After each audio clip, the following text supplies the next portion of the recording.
vimos falar aqui sobre os princípios para a saúde mental e psicológica. Sabemos que a saúde psicológica é um conjunto de coisas, de fatores que promovem o nosso bem-estar e a nossa regulação, quer ao nível emocional, quer ao nível afetivo, até quer ao nível ideativo, portanto, ou seja, das nossas ideias e na nossa capacidade de pensar ou mesmo de aprender.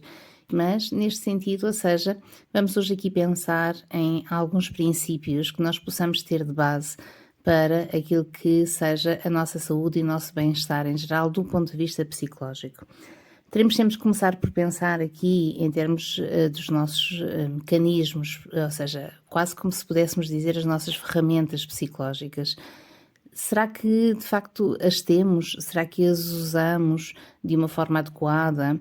Há aqui uma espécie, digamos, muitas das vezes de quase que parece um contrassenso entre o que seja eventualmente mais perturbador para uma pessoa, seja faltarem de ferramentas psicológicas, e ela sem dúvida vai ter grande dificuldade em conseguir dar resposta a certas situações ou a certas elaborações, quer de ideias, por exemplo, quer de sentimentos, como depois possamos ter também, por outro lado, a pessoa que até tem essas ferramentas psicológicas, mas diz que elas se tornaram defensivas, ou seja, ao invés de elas estarem a fazer o seu trabalho, a ajudar a fazer toda a elaboração interna das coisas, diríamos, arrumar as coisas por dentro, elas estarão a criar bloqueios e com esses bloqueios estarão a construir eventualmente depressões ou sintomatologias diversas, como por exemplo até a sintomatologia psicossomática, que faz com que de certa forma o corpo depois exprima ele aquilo que, digamos, a pessoa não consiga exprimir pelas palavras ou mesmo consciencializar no seu pensamento. Temos, portanto, algumas aqui destas ferramentas, assim de uma forma geral, tem aqui a ver com, imaginem, não é? Se nós por um lado podemos controlar as coisas e termos algum sentido de antecipação, isso no fundo será sempre uma qualidade. Nós podemos antecipar qualquer coisa é porque pensámos nela, porque fomos responsáveis, porque fomos consequentes, porque se não tivermos eventualmente então as coisas a correr de acordo com como imaginámos, teremos um plano alternativo ou mais do que um para que conseguirmos dar resposta. Portanto, a antecipação pode ser de facto uma virtude e até um sentido de maior coerência e de maior cautela e se calhar até de maior eficácia e eficiência no decorrer das coisas. Não podemos sentir que estamos de certa forma, lá está, ou seja, com esta ferramenta aumentada. E se ela estiver aumentada, o que é que ela nos vai fazer? Vai-nos trazer uma espécie de uma tensão permanente, na necessidade de tudo antecipar, de tudo prever, de não termos só, lá está, o plano A, B, C para situações que eventualmente sejam mais importantes, mais urgentes, mais complexas, mas passaremos, por exemplo, a ter sempre esta reação para qualquer uma. E aí o resultado vai ser com certeza um desgaste, um cansaço bastante significativo do ponto de vista quer emocional, quer psicológico e se calhar até em certos casos um burnout. Outro dos exemplos será precisamente o contrário, uma certa negação e um certo controlo das coisas e das experiências para que nós possamos garantir que com isso, e se calhar sem nos darmos conta, não sentimos coisas fortes. Porque passamos a ter medo, digamos que, vamos dizer, por exemplo, aquela tristeza mais forte e mais profunda nos invada e tome conta de nós e nós já não consigamos ultrapassar as coisas a partir daí, ou que eventualmente aquela raiva tome conta de nós e nos faça ter atitudes que não queremos ter, porque não queremos ser aquela pessoa mais explosiva ou mais agressiva para alguém. Ou mesmo que nos convençamos que, por exemplo, aquela questão ou aquela situação com alguém ou aquela ideia, aquela consciência que nós temos de alguma coisa nos seja tão dolorosa, mas tão dolorosa que nós não vamos aguentar e, portanto, ou vamos enlouquecer ou vamos cair aqui numa depressão que nunca mais a vamos resolver. Todas estas ideias, instalando-se, podem fazer então com que nós tenhamos essas ferramentas disponíveis para nos ajudar psicologicamente, mas que elas estejam, de certa forma, aumentadas ou desfasadas ou descoordenadas daquilo que seria razoável. E por isso, o resultado será com certeza não uma ajuda, um equilíbrio interno, uma capacidade de gerirmos de certa forma essa saúde psicológica e esse bem-estar em geral, mas antes provavelmente situação que nos faça depois desenvolver sintomatologia e precisar de procurar, por exemplo, a ajuda de um profissional que nos ajude então a regular novamente todos estes sistemas. Temos então aqui que pensar na forma como, eu disse há pouco, as coisas possam ser eventualmente expressas através das palavras e consciencializadas, ou a forma como elas possam ser expressas através do corpo. E uma das coisas nestes princípios para a saúde mental e psicológica é necessariamente esta ideia de aprendermos também a escutar aquilo que o nosso corpo está a dizer, principalmente se for um sintoma recorrente. Vamos imaginar, ou seja, de uma forma recorrente, nós temos sempre, imaginem, aqueles transtornos, por exemplo, gastrointestinais. O corpo, como é que o corpo fala por nós quando as coisas são de origem psicológica? E aqui eu aproveito para fazer também uma ressalva que, por vezes, as pessoas sentem-se feridas e com razão, quando eventualmente as acusam de que se a sintomatologia tem uma origem psicológica, então é porque não é real. Não, ela é real e ela faz-se sentir exatamente dessa forma. Ela produz a dor, produz o desconforto e até, eventualmente, em continuidade, vai produzir a chamada doença psicológica. É a psicossomática que deriva, portanto, da doença psicológica. Então, tendo em conta isto, o corpo fala de uma forma simbólica e às vezes até é engraçado nós pensarmos quase como que a cultura e os ditos populares nos ajudam a colocar essas coisas nessa quase imagem metafórica que o corpo está a usar. Alguns exemplos seriam, como eu estava a dizer, tenho aqui estes transtornos gastrointestinais, não consigo, estou sempre aqui com o meu estômago às voltas. Na prática seria... Há coisas que são mesmo difíceis de digerir. Quando nós dizemos isso, o que é que nos leva a pensar? Que de facto há coisas que são revoltantes, ou que são repugnantes, ou que são de tal forma inadmissíveis que nós não conseguiríamos digerir, transformá-las em qualquer coisa, porque ficamos ali presos naquilo. Imaginem outro sintoma. Começa-nos a cair o cabelo. Ok, nós se calhar podemos esperar para pensar, mas será que há coisas que neste momento estão a acontecer que são de arrancar os cabelos? Como se diz na gíria. Ou seja, quando uma coisa é de arrancar os cabelos, é profundamente desesperante, não se aguenta mais. Vamos imaginar outro exemplo. Aqui as unhas de repente não crescem, ficam ali estagnadas, têm ali um problema. O médico está a tentar perceber o que é que se passa. E é quase como se nós pudéssemos parar para pensar novamente e dizer, então, mas o que será que possa estar a levar a que eu não consiga pôr as garras de fora? Aí então seria, porque será que eu não consigo zangar? Porque será que eu não consigo eventualmente deitar cá para fora, impor-me, resgatar, confrontar, zangar, afirmar?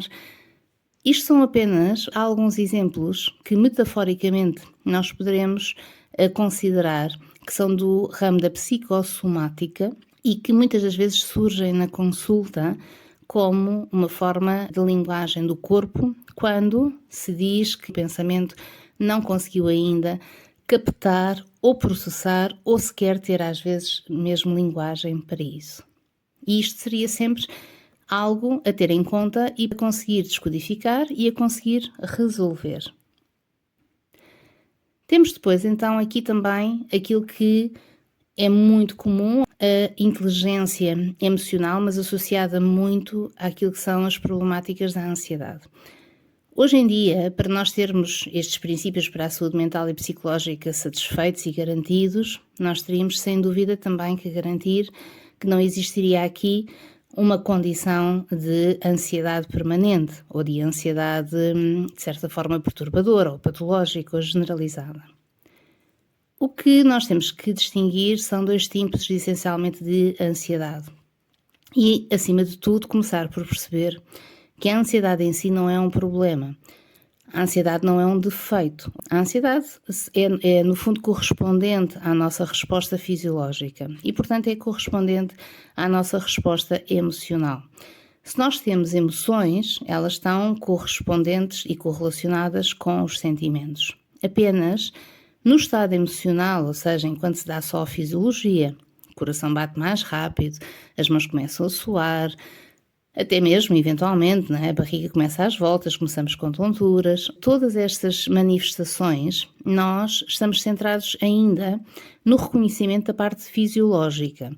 Não estamos a pensá-las num sentido do que é que elas possam representar sentimentalmente. E nesse sentido, é importante nós distinguirmos aquilo que são as chamadas ansiedades generalizadas, aquelas que se traduzem numa espécie de um frenesim por dentro e permanente, como se a pessoa estivesse a tremer por dentro o dia todo, vamos dizer assim, daquelas que depois são localizadas, em que a pessoa ganha medo de estar em espaços fechados, ou por exemplo em espaços com muitas pessoas, ou naquele contexto específico. No entanto, sempre que aconteça uma situação ou outra, nós, para conseguirmos garantir estes princípios para a saúde mental e psicológica, nós teríamos que, até agora, pensar sempre nisto, em regular as nossas ferramentas psicológicas e, com isso, depois também, consequentemente, nós podermos regular aquilo que se chama a nossa elaboração emocional e afetiva. Aprendermos a dar nome às coisas que sentimos, a consciencializá-las e a fazer com que esse processo por dentro se dê independentemente da gravidade ou da dificuldade da situação, para que as emoções não fiquem apenas trancadas à espera de serem traduzidas e, traduzindo-se então a partir daí, numa espécie só de tensão interna, claramente não só perturbadora, como em alguns casos até incapacitante. Portanto, usar as palavras certas para designar aquilo que se está a sentir é extremamente importante e fundamental, e muitas das vezes é realmente na consulta que nós acabamos por treinar essa competência, na medida em que ela, por qualquer razão, não se desenvolveu connosco naturalmente e, de certa forma, numa sociedade que cada vez nomeia menos e reconhece menos as questões mais emocionais e afetivas, possa então também se ter tornado por isso um flagelo muito mais generalizado. Outro dos princípios é começarmos a também conseguir lidar com o erro como aprendizagem. O erro, nós poderemos considerá-lo, e também muito frequentemente nos é apresentado nas consultas, na psicologia clínica, como, digamos, quase como se fosse uma validação da incompetência, da incapacidade da pessoa, ou até da sua desvalorização, de certa forma, em relação àquilo que outras pessoas são capazes de ter e de fazer. Quase como se, de certa forma, houvesse aqui uma atribuição de que, quando nascemos e crescemos, vimos equipados com uma série de faculdades que se possam apenas comparar com os outros e que se possam, às vezes, considerar que, digamos, uns são mais afortunados do que outros, por isso uns conseguem ir mais além e os outros não. Esta desmistificação do erro torna-se extremamente importante para que, e até mesmo nas crianças, e sobretudo nas crianças ainda em tempo de aprendizagem, em termos académicos e escolares, enquanto sempre uma forma de, às vezes nós estamos centrados em reconhecer o erro e reconhecer que erramos, ou, por exemplo, mesmo à própria criança, fazê-la reconhecer que errou. E, consequentemente, o que é que vem? A maior parte das vezes a consciencialização de que se errou, então tem que pedir desculpas, mas quase sempre o processo finaliza aqui. Se eventualmente nós olharmos para além disso e considerarmos o erro sempre como uma forma de aprendizagem, nós vamos sempre perguntar então, e então depois, ou há um erro, há um pedido de desculpas, há um assumir que isto está errado e tem que ser transformado, então e agora? Ou seja, como é que nós vamos usar isto para que depois da próxima vez seja diferente? Como é que nós vamos pensar em de facto fazer diferente para ter um resultado diferente? E o que é que isso implica em termos da nossa mobilização? Ou mesmo, e o que é que isso implica, eventualmente, até do resgate de outros para nos ajudarem a fazer essa transformação. Então, neste sentido, nós, para aprendermos a usar o erro, temos que também ter uma clara consciência daquilo que é ser pessoa. E temos que fazer as nossas desilusões com os outros e depois também, consequentemente, connosco. Nós temos que começar por perceber que, de facto, há coisas melhores, há coisas piores, há coisas que eventualmente são apenas diferentes, mas que ser diferente não tem que ser errado. mas depois também poderemos considerar que, por vezes, o outro nos possa ser um modelo para coisas que eventualmente nós possamos invejar, mas de uma forma construtiva. Não vamos por isso atacar, vamos ter como modelo e vamos tentar fazer igual, vamos tentar crescer a esse nível e, portanto, fazer o caminho que o outro fez para uma coisa que nós, de facto, desejamos e invejamos. Ou poderemos também chegar, depois de toda esta análise, a perceber que, então, nos outros, na vida, nas circunstâncias, há sempre partes que nós vamos gostar e partes que não vamos gostar. E depois esse luto, de certa forma, tem que ser feito também connosco. Nós também vamos reconhecer que em nós há coisas que vamos gostar e outras que não. E às vezes até, eventualmente, vamos reconhecer em nós coisas que não gostávamos nos outros e que cada hora nos vamos dar conta que, eventualmente, nós também as temos. Ora, o que está implicado aqui no usar o erro como aprendizagem está também envolvido numa espécie de consciencialização progressiva e de capacidade também progressiva de ir fazendo o luto de todas as coisas. O luto de como nós somos, como os outros são, e traduzir sempre isso numa espécie, digamos, de não é aceitação, e isto às vezes revolta algumas pessoas, porque não se querem permitir fechar os seus ciclos e aceitar, como se aceitar fosse perdoar, fosse desculpabilizar. E a aceitação, quando se fala de luto, tem muito a ver com pacificação, ou seja, nós conseguirmos finalmente lidar com aquilo que é possível, com aquilo que nós conseguimos ser e fazer consoante o contexto em que estamos, consoante a fase da vida em que estamos, consoante as circunstâncias que temos disponíveis. Muitas das vezes há um conflito enorme nas pessoas neste sentido. Se eu tenho este potencial, então por que eu não consigo usar o potencial sempre de forma linear? Precisamente por isto, porque uma coisa é ter o potencial, outra coisa é ter o contexto onde se consiga fazer aparecer esse potencial de uma forma plena sempre. E, portanto, tudo isto vai criar limitações, vai criar constrangimentos, vai criar erros, através dos quais nós teremos que nos reformular, ou terá que trazer uma espécie de pacificação, que, de facto, nem nós, nem os outros, nem a realidade são como nós iríamos desejar, mas, a maior parte das vezes, mesmo sendo só como sendo possível, seja algo que valha a pena, seja algo que ainda assim tenha provavelmente muito mais partes boas do que partes más.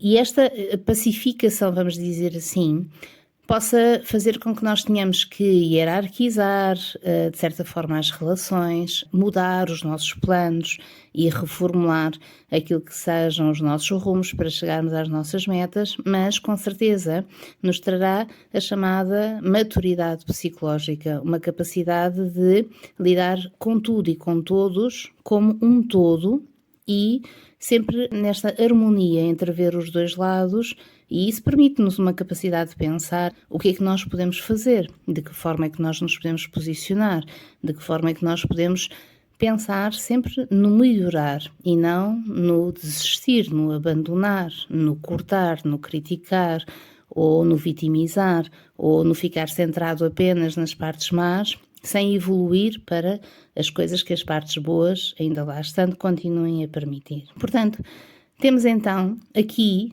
uma capacidade que seria mais um destes princípios para a saúde mental e psicológica, extremamente importante, que seria nós alcançarmos a capacidade de rirmos de nós próprios. Este é sempre um indicador de muita referência daquilo que se diz ser a saúde mental da pessoa, precisamente porque quando nós temos esta capacidade de rir de uma coisa em que erramos ou de uma coisa em que falhamos, isso denota a nossa capacidade de integrar isso e de, lá está, centrarmos então e agora o que é que nós vamos fazer com isto, sentir que isso não é um fim, é apenas uma pedra, como se diz, não é? No caminho e na calçada, que nós poderemos simplesmente ultrapassar e prosseguir. Portanto, quem se ri de si próprio sente que pode sempre continuar e não tem que simplesmente ficar ali, nem ficou preso à injustiça de ter que ficar ali. Terá sempre também, por isso, um excelente indicador daqui da nossa saúde mental e do nosso equilíbrio. Outra das coisas importantes seria também não só a relação, já falámos da relação com os outros, da relação com o próprio, mas seria a relação também com a vida. Como é que seria então a nossa capacidade de nos pacificarmos, e isto nem sempre é fácil. Falamos aqui uma pacificação com a noção de morte e de finitude da vida. Não são coisas que sejam fáceis de nós, de certa forma, aceitarmos, principalmente se gostarmos de viver e principalmente se amarmos verdadeiramente as pessoas que estão na nossa vida e com as quais nós não gostaríamos que tivéssemos que nos separar algum dia, como acaba por acontecer. E isto traz muitas das vezes muito sofrimento, muito conflito e traz às vezes também uma relação quase, digamos, de luta pela vida. Quanto mais, digamos, se tem medo e terror que a vida seja finita e que não permita viver-se o que se quer, assim como muitas das vezes também surge a angústia de a vida eventualmente poder ser aqui mais perversa e mais sádica e não nos dar tempo, pelo menos, para nós fazermos aqueles projetos fundamentais de vida, então nós ficamos muitas das vezes presos, sem nos darmos conta, a esta luta contra a vida, e esta luta contra a vida vai fazer com que nós nos percamos nesta luta e não em viver a vida de facto. A maior parte das vezes o pensamento fica a ruminar e preso a estas coisas que nós possamos fazer para garantir que temos controle, para garantir que não adoecemos, para garantir que estamos seguros, e quando nos damos conta,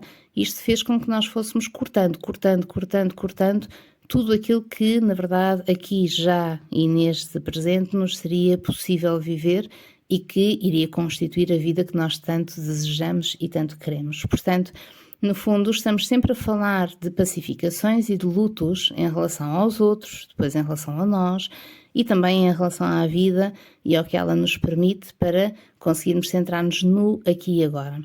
E isto remete-nos também aqui para outro destes princípios, que seria nós sermos capazes de desligar do passado, sermos capazes de aceitar que a vida progride e tem fases diferentes umas das outras e que a progressão para essas fases não implica deixar de gostar, não implica abandonar. Muitas das vezes aquilo que nós usamos em clínica é tão simples quanto tentem refletir e dar-se conta se eventualmente vocês têm um I ou um O no meio dos vossos pensamentos e dos vossos sentimentos em relação à vida e aos outros. Se vocês têm as pessoas que amam na família de origem e depois acrescentaram as da família que constituíram, que agora seja então a vossa família, e os amigos e os colegas e por aí adiante. O que é que nós estamos a fazer? Estamos sempre a colocar um I entre cada uma das coisas, quase como se a cada coisa, a cada pessoa que vem, a cada laço, nós fôssemos acrescentando mais tentáculos, digamos, nessa rede de suporte afetiva que nós possamos ter na vida. Às vezes o que as pessoas sentem e por isso nos procuram em consulta tem a ver muito com esse sofrimento, com essa incapacidade ou com estarem, por exemplo, a relacionar-se com alguém numa relação conjugal que não acompanha este deixar prosseguir e deixar avançar e que fixa a pessoa numa espécie de sentimento de traição e a deixa focalizada, imaginem, portanto, na sua família de origem e não nessa abertura aos outros. E ela, às vezes, até muitas das vezes, evolui, tem a sua própria família, mas é como se as pessoas de referência, as pessoas quando se fala em família, fossem sempre as da origem e não as daquela que ela própria já criou. Como se ela estivesse no passado. Outra das questões também seja as pessoas dizerem, ok, mas eu tenho o meu passado resolvido, mas se o passado continua a retornar ao presente e a maior parte das vezes nas conversas, nas coisas que se evocam, é o passado que vem, e às vezes até de uma forma repetida, a pessoa está sempre a mencionar aquilo e sempre a falar do seu passado, então significa que isto não é apenas uma recordação do passado, isto é, de certa forma, fazer com que o passado continuamente venha para o presente. E se ele vem para o presente, ele de facto não é passado ainda. E é relativamente fácil, num acompanhamento, nós conseguirmos ajudar às pacificações, a ficar, no fundo, sossegadas todas estas angústias e todos estes processos e fazer com que a pessoa consiga finalmente gerir a sua vida e aproveitá-la neste presente com outro prazer.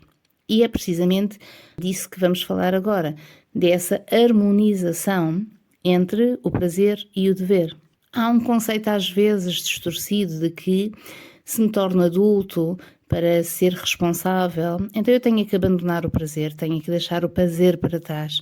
Não necessariamente. Nós temos é que ir reformulando. Se nós pensarmos bem, nós começamos a vida e habituamos-nos muito aos prazeres ditos imediatos. Ou seja, o prazer do aqui e agora. Nós temos um desejo, temos fome e dão-nos logo de comer. Até ainda somos pequeninos e temos um desejo e se calhar até nos oferecem logo ou nos dão logo aquilo que nós queremos e gostamos. Portanto, nós não temos esta noção de ter que esperar para um prazer. E isso torna-se uma questão fundamental, depois quando se cresce, e já em criança, na adolescência também, e na fase adulta é primordial, porque a pessoa que não transforma os prazeres imediatos em prazeres conquistados é uma pessoa que também não tem acesso ao sentido de valorização de si. Nós, para podermos conquistar algo, nós temos que dar tempo, temos que fazer um caminho, temos que gerir as frustrações e as dificuldades durante esse caminho e temos que, com isso, conseguir chegar à nossa conquista. Por isso é que se diz que se chegarmos àquelas conquistas feitas por nós, se calhar até suámos, até sofremos, até foi tão difícil, mas depois aquilo sabe-nos melhor, porque significa que aquilo é produto nosso e isso valoriza-nos.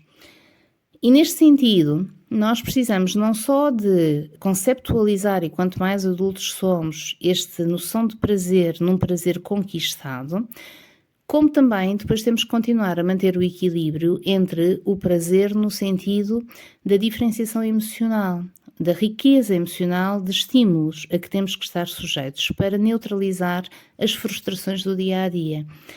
Se nós estivermos só a fazer qualquer coisa de dever, mesmo que seja um trabalho que gostemos, ela vai sempre trazer essa circunstância uma gestão de frustração permanente, quer nos demos mais conta ou não. Quando nós estamos a fazer qualquer coisa que é imposto, que tem que ser, não gostamos disso todos os dias, não nos apetece sempre, continuamente. Por isso a frustração aí é certa e há um acumular de frustração.